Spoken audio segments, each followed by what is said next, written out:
अभी जैसी लड़की आएंगी ना उसको देखिए दे दीजिए भाई। वही पूरी वीडियो बना रहा हूँ।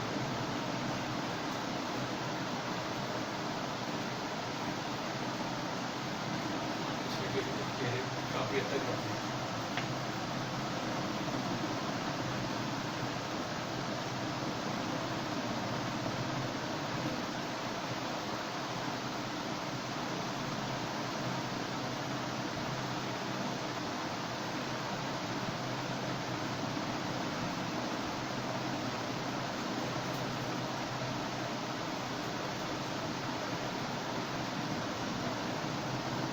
जिम में से भी नहीं खाते।